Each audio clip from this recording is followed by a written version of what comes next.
বন্ধুরা, তোমরা আগের ভিডিওতে আমার দেখেছিলে যে আমরা মায়াপুরে গিয়েছিলাম। আর মায়াপুরে থাকার পর আজকে 2nd জানুয়ারি। তো আজকে আমরা বাড়ি ফিরবো। আর আজকে বাড়ি ফিরবো মানে ভোর মানে সকালের ট্রেনটাই ধরবো, 6:20 ট্রেনটা। তার কারণ হচ্ছে বাপির কাজ আছে। তো 8টা সাড়ে 8টার সময় যদি ওখানে পৌঁছে যায় তাহলে বাপি কাজটা মানে আজকে আবার করতে পারবে। তো অনেকটাই চাপ আছে বাপির। তো সেই কারণে সবাই বেরিয়ে পড়েছি। শুধু বাপি যাবে কেন, যেহেতু আমরা সবাই যাবো তো সেই কারণে সবাই বেরিয়ে পড়েছি। আমরা 5টায় বেরিয়েছি, এখন 5টা বাজে। মানে আমরা 5টার আগেই বেরিয়েছি। আর দেখো অন্ধকার কত, নৌকাতে তাও অনেক ভিড়, মানে 5টার সময়ও অনেক ভিড়। আর লঞ্চ ঘাট জানো তো এত সকালে খোলে না। তো সেই কারণে লঞ্চে উঠতে পারিনি। লঞ্চ খোলে হয়তো 6:30 বা 7টা থেকে। তো মানে লঞ্চ শুরু হয় আর কি। তো সেই কারণে সবাই নৌকাতেই উঠেছি। আর ভীষণ চিন্তা হচ্ছিলো যে 6:20 ট্রেনটা পাবো কি না, তার কারণ হচ্ছে ওখানে গিয়ে আবার ওপারে গিয়ে টোটো টোটো পাবো কি না, এতগুলো লোক আছি। তো দেখলাম যে না, ওসব কোনো সমস্যা হয় না। আর দেখো এখানে কেমন মানে কুয়াশা মতো বইছে দেখো। তো সেটাই দেখাচ্ছে। আর ওখানে সামনে দেখেছো টর্চ দিয়ে আর কি রাস্তা দেখাচ্ছে, মানে নৌকারই উনি আর কি টর্চ দিয়ে রাস্তা দেখাচ্ছেন। আর উনি পিছন থেকে আর কি নৌকাটা চালাচ্ছেন। তো তারপরে এসে টোটো পেয়ে গিয়েছিলাম। আর ডাক্তারবাবু কী করলো, প্রথমেই দুজন ফাঁকা ছিল একটা টোটোতে, সেই টোটোতেই উঠে পড়েছিল ডাক্তারবাবু। আর আমরা বাকিরা সব একটা টোটোয় উঠেছিলাম। আর বাপি আর পিসেমশাই রিকশায় করে এলো। তো আমরা ভীষণ টেনশন করছিলাম যে রিকশায় করে হয়তো পৌঁছতে পারবে না, কিন্তু উনি খুব তাড়াতাড়ি পৌঁছে দিয়েছেন। আর এখানে ছেলের তো এই কলটা খুব পছন্দ। আর জানো তো এসে এক কাপ করে সবাই চা খেলাম। আমার মা আর বোন খায়নি, কারণ বোন তো চা খাওয়া ছেড়ে দিয়েছে, তোমরা তো জানোই বোন নিরামিষ খায় এখন। আর মা এখানে ওখানে খায় না চা, মানে মা প্রায় মানে বাইরে বেরোলে কিছুই খায় না, ঠিক আছে। তো মাও তো নিরামিষ খায়, সেই কারণে মা বাইরে বেরোলে কিছুই খায় না।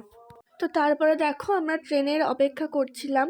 আমরা অনেকটাই আগে পৌঁছে গিয়েছিলাম, দেখেছো যখন চা খাচ্ছিলাম তখন অনেকটাই অন্ধকার অন্ধকার ছিল। তো এখন 6:20 বাজে, ট্রেন এসে গিয়েছে, একদম ঠিকঠাক টাইমেই ট্রেন এসেছে। সবাই বলছিল যে লেট হবে, কিন্তু না, একদম ঠিকঠাক টাইমেই এসেছে।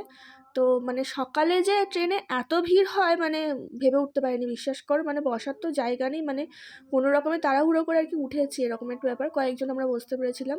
তারপরে আস্তে আস্তে ব্যান্ডেলা আসতে খালি হয়ে গেছিলো। তারপর আমরা হাওড়ায় নেমেছিলাম 8টায়, কিন্তু আমাদের এত বিপদ, মানে জানি না কেন এত আমাদের মানে মা বাপি তো অনেক আগেই পৌঁছে গিয়েছে, মা বাপি 9টার সময় পৌঁছে গেছে। আমরা হাওড়ায় দাঁড়িয়ে আছি 9টা সাড়ে 9টা বাজে, তখনও দাঁড়িয়ে আছি, কোনো বাস নেই, কিছু নেই। অন্য সময় আমরা ক্যাব বুক করি, কিন্তু সেদিনে ভাবলাম বাসে করেই যাই, কারণ সকালবেলা চলে এসেছি, কোনো সমস্যা নেই। তো সেই কারণেই দাঁড়িয়েছিলাম, কিন্তু কোনো বাস ছিল না। সবাই তাই বলছিল যে এত তো দেরি করে না, কারণ 10-15 মিনিট ছাড়া ছাড়াই বাস আসে। তো তারপরে আমরা বেহালার বাসে করে এলাম, তারাতলায় নামলাম। তারাতলা থেকে অটো ধরলাম রামনগর পর্যন্ত, কিন্তু রামনগরের অটো হলে মানে ওনারা আমার যেহেতু চেনা জানা, তো ওনারা বললেন যে অটো যাবে না, তোমাদেরকে জিঞ্জিরা বাজারে নামিয়ে দেবো, তোমরা যদি ট্রেন ধরতে পারো সন্তোষপুরে নেবে, ওখান থেকে টোটো করে নেবে। তো আমরা নামলাম জিঞ্জিরা বাজারে, কিন্তু ট্রেনটা বেরিয়ে গেছিলো। আমরা যেই মুহূর্তে নামলাম তখনই বেরিয়ে গেছিলো ট্রেনটা। তো কী করে বুঝে উঠতে পারছিলাম না, তার কারণ হচ্ছে এই রাস্তায় এতটাই মানে ঝামেলা হচ্ছিলো, কোনো অটোওয়ালা মানে আসতে চাইছিল না, মানে আসেনি আর কি। কোনো অটো বাস কাউকেই যেতে দেয়নি, শুধুমাত্র পার্সোনাল কার একমাত্র যাচ্ছিল আর কি, আর রিক্সা যাচ্ছিল। তো তারপরেই হাঁটতে হাঁটতে এনার সাথে দেখা হলো। উনি বললেন যে ঠিক আছে রামনগর পর্যন্ত দিয়ে আসবো। তো তারপরে রামনগরে এসে আমরা মানে চিন্তায়, যে আমরা আস্তে আস্তেই কথা বলছি যে রামনগর থেকে আবার চলবে তো অটো টটো, তো কিছুই চলছে না। তো রামনগরে আসার আগেই আমরা কথা বলছিলাম যে কীভাবে যাব, তখন উনিই বললেন যে না হলে আমিই দিয়ে আসবো বাড়িতে। মানে উনি অনেকটা কষ্ট করে আমাদেরকে বাড়িতে দিয়ে এসেছেন। মানে তারাতলা থেকে জিঞ্জিরা বাজার থেকে ধরো রামনগর তো অনেকটা, আবার রামনগর থেকে আমাদের বাড়ি মানে অনেকটা রাস্তা। উনি অনেকটা রাস্তা, মানে ভীষণ খারাপ লাগছিল ওনাকে দেখে, ওনার বয়স হয়েছে, কিন্তু আমরা নিরুপায়, কিছু করারও নেই। তো মানে সে কারণেই ওনাকে বাধ্য হয়ে আর কি ওনাকে নিয়ে যেতে হয়েছে।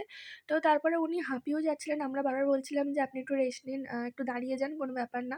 আর ডাক্তারবাবুর এইদিকে যাওয়ার মানে ডিউটি যাওয়ার কথা, কিন্তু ডাক্তারবাবু মানে ভেবে পাচ্ছিলাম না কী করব। তো এই হচ্ছে ব্যাপার। তো দেখো আমরা একটু দাঁড়িয়েছিলাম। তো ডাক্তারবাবু আমরা 1টায় পৌঁছেছি, মানে ওখানে নেমেছি ধরো আমরা 11টা মানে 10:30টায় আমরা তারাতলায় নেমেছি। 10:30টা থেকে 1টা পর্যন্ত মানে আমরা ওই রাস্তাতেই ছিলাম আর কি। 1টার সময় বাড়ি পৌঁছেছি। তারপরে দেখো ডাক্তারবাবু টিফিন একটু কিনে দিল, মানে সন্দেশ আর একটু সিঙ্গারা। তারপরে ওনাকে অনেক জোর করলাম যে চলুন, বাড়িতে গিয়ে খাবেন বসে, কিন্তু উনি বললেন না আমি অন্য জায়গায় খেয়ে নেবো, আমাকে একটা জল দাও। তো সেই জলই দিতে যাচ্ছে। তো বন্ধুরা আজকের ভিডিওটা এই পর্যন্তই। তো বন্ধুরা এভাবেই পাশে থেকো, আর ভালো লাগলে অবশ্যই এটা লাইক করে আর কমেন্ট করে জানিও তোমাদের কেমন লেগেছে।